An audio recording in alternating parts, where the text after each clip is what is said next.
The story begins by showing a military base camp, where we see some soldiers training. They are supposed to return home the following week. In fact, these soldiers were sent to Yemen for a special operation. In 2015, when the Yemeni government was overthrown, a terrorist organization called Al-Houthi captured most parts of the country. When the war broke out, ordinary civilians had to pay a heavy price. Later, when Yemen's government asked allied countries for help, the military arrived to support them. Their mission was to stop terrorist activities and help the local people. However, even after 3 years, the war for control in Yemen was still ongoing. We then see a soldier named Ali making a wooden horse, which he plans to gift to his daughter on her birthday. Just then, another soldier asks him to join a patrol mission, and before leaving, Ali keeps a photo of his children with him. Soon after, 2 military vehicles leave the base fully prepared and move through rocky terrain. At the same time, Ali's phone starts vibrating, but the team leader forbids using phones during patrol. Ali explains that his wife is sick. On the way, they encounter a Yemeni army unit whose truck had broken down. The soldiers tell them they noticed suspicious movement near the hill below. After this, the team splits into 2 groups,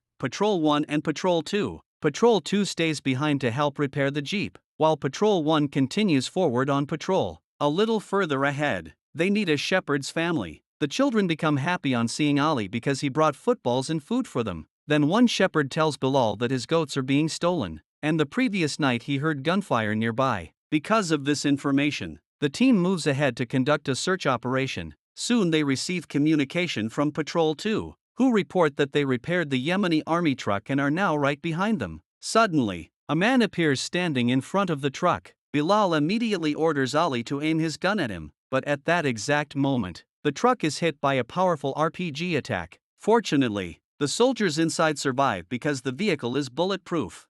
Bilal quickly orders everyone to move out of the area, but in the rush, the truck becomes stuck between rocks and cannot move despite repeated attempts. Militants hidden nearby begin firing heavily at them, while Ali uses a machine gun to return fire and hold them back. However, the terrorists launch another RPG, destroying the machine gun. Bilal then contacts Patrol 2, informs them about the ambush, and asks them to come immediately. But the militants had already set up an ambush along the route and attack them as soon as they arrive. Multiple RPGs are fired continuously at the army truck, giving the soldiers no chance to recover. Meanwhile, Patrol 2 somehow manages to free their truck and tries to escape. But suddenly, a landmine explodes, causing a massive blast that shuts down the truck's engine. Back at the base, a soldier rushes into the colonel's office and reports that the patrol team is under attack. Immediately, the QRF, Quick Reaction Force, team is prepared and sent out for rescue. At the same time, militants begin surrounding Patrol 1 from all sides,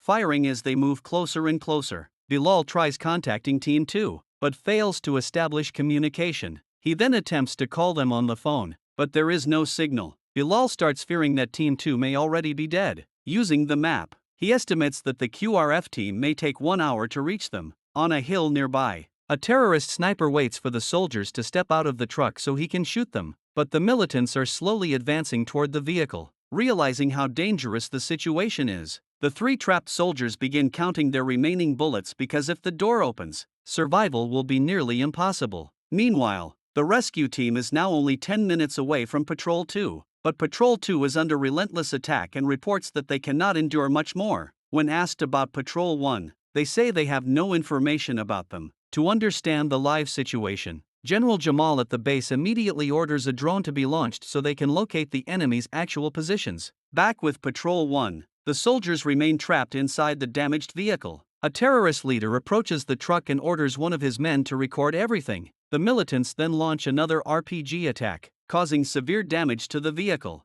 Moments later, another militant fires an RPG directly at the door. This time, the blast seriously injures Hidasi in the neck. Ali and Bilal desperately try to save his life. At the same time, the terrorists begin planting landmines around the area to target any backup forces approaching. Elsewhere, Mizrohi and his team finally reach the valley. However, sensing danger, Mizrohi orders everyone to stop. Soon after, Patrol 2 somehow manages to reach them, but all of the soldiers are badly injured.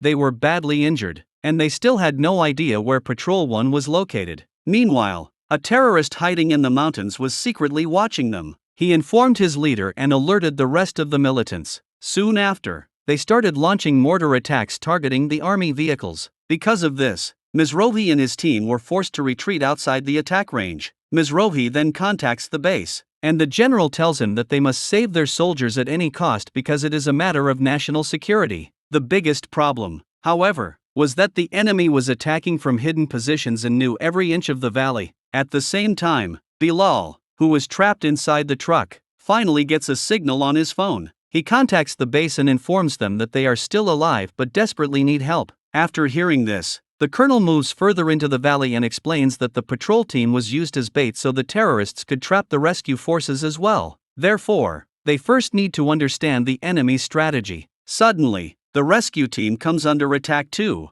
However, they fight back while continuing to move forward. During the battle, they manage to locate 3 militant positions from where the mortars were being fired. Once the coordinates are confirmed, air support is called in. Meanwhile, the 3 soldiers trapped inside the truck are extremely terrified. As Bilal tries to look outside, another RPG strikes, seriously injuring him as well. Soon after, the terrorist leader demands that they surrender, but Ali opens the door and launches heavy return fire, killing several militants and making it clear that they will never give up. At that moment, the sniper hiding in the hills fires at Ali. Fortunately, the bullet hits his helmet, saving his life. The terrorists then set fire underneath the vehicle so that smoke would fill the truck and force the soldiers to come out due to suffocation. But Bilal acts smartly and blocks the area where the smoke was entering, managing to control the situation temporarily. On the other side, Mizrahi receives drone intelligence showing that the terrorists are advancing. Because of this, he sends 2 vehicles forward for rescue. Inside the truck, the trapped soldiers slowly begin suffocating from the smoke. During this time, Ali calls his wife, who tells him that she is pregnant. As the rescue vehicles move ahead, the hidden militants use pieces of cloth to secretly signal one another. Bilal notices that the militants are pulling back. He realizes that if they stay inside the truck any longer, they will die from suffocation. Therefore, they decide to step outside and fight. Ali immediately begins firing at the terrorists, but Bilal, because of an injury to his leg, falls to the ground. Somehow, they manage to kill a few militants and take cover. However, the area is still not safe. Ali says they need to keep moving because he is the only one still capable of walking properly, so he advances while firing, and Bilal provides cover for him. But in the chaos, Ali forgets about the sniper hidden on the hill. The sniper targets him and shoots him twice in the shoulder. Ali collapses to the ground in pain. Bilal is heartbroken after seeing this, but he tells Hidasi that Ali is fine and only taking cover. Meanwhile, the 2 rescue vehicles are trying to reach the location as quickly as possible, but the militants hiding in ambush continue firing heavily at them. As the vehicles get closer, Bilal and Hidasi finally begin to feel hopeful. But suddenly, the medic vehicle hits a landmine, causing a massive explosion that flips the vehicle over. At the same time, the second vehicle gets stuck between rocks while trying to reverse. Once again, the situation becomes disastrous. The trapped soldiers report back to the colonel and explain that they are completely pinned down and one of their teammates is critically injured.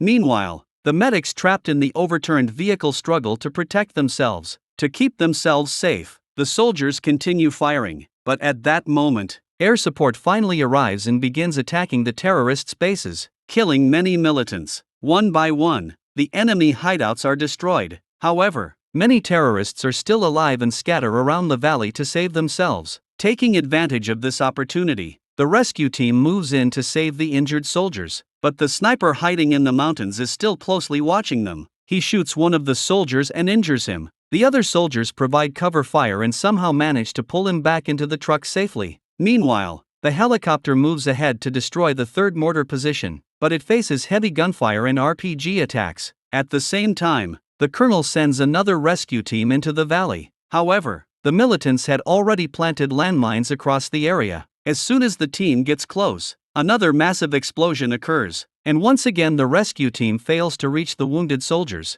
The terrorist leader records everything and says that more army vehicles will arrive soon and they will wait for them too. The colonel then comes up with a new strategy. He explains that if they send more vehicles into the valley, the damaged vehicles can provide cover, making it difficult for the militants to destroy them all. With this plan, he personally leads all available units forward for a large assault. Meanwhile, the two injured soldiers watch everything happening around them, and for the first time they begin to believe that the rescue team may actually reach them. Soon, the colonel and his troops enter the valley. They line up all the vehicles together to create a protective cover line. After that, several soldiers step out and move toward the injured men, but the militants greatly outnumber them and continue trying to stop the rescue operation. As the soldiers finally load the wounded men into the truck and begin retreating, another landmine explodes nearby. Seeing this, Hidasi loses hope and says that they are not going to survive. Then one soldier volunteers to eliminate the sniper. He tells the others to wait for his signal, carefully moving under cover. He finally signals them to launch smoke rockets. Soon, the entire area fills with thick smoke, making it impossible to see clearly. The soldier then signals everyone to advance because the terrorists also cannot see properly through the smoke. As a result, the militants stop firing accurately, while the soldiers begin taking them down one by one. After a long search, Bilal and Hidasi are finally found and safely loaded into a vehicle. However, two soldiers are still outside. One of them searches for Ali and eventually reaches him, only to discover that he is dead. The soldier is devastated because they were close friends. At the same time, another soldier climbs the hill and locates the sniper, who is preparing to target another soldier. The soldier reaches him in time and tells the sniper to turn around because he does not want to shoot him in the back. As soon as the sniper turns, the soldier fires several bullets and kills him on the spot. Afterward, a soldier carries Ali's body on his shoulders back to the truck and places him beside Bilal. As the team prepares to leave the valley, the terrorist leader opens fire on them again. The soldiers cannot close the truck doors because one soldier is still outside, but soon the militant leader runs out of ammunition, and seeing him defeated, the remaining terrorists throw down their weapons and flee. Finally, the last soldier gets inside the truck, and everyone safely escapes the valley. After this, the general orders an airstrike. Once all the soldiers are confirmed safe, Mizrohi commands the entire area to be bombed. Fighter jets then carry out massive bombardments, completely destroying the valley. Within moments, the entire area echoes with huge explosions. Later, when all the soldiers return to the base, the bodies of the fallen soldiers are brought out and honored with full military respect. Afterward, Ali's body is taken back to the, where his entire family attends his funeral. During the ceremony, Bilal meets Ali's children and gives his daughter the wooden horse that Ali had made for her birthday. With this emotional moment, the movie ends. So friends, this was the story of the movie The Ambush. You can share in the comments how you liked the story. See you in the next video. Until then, goodbye.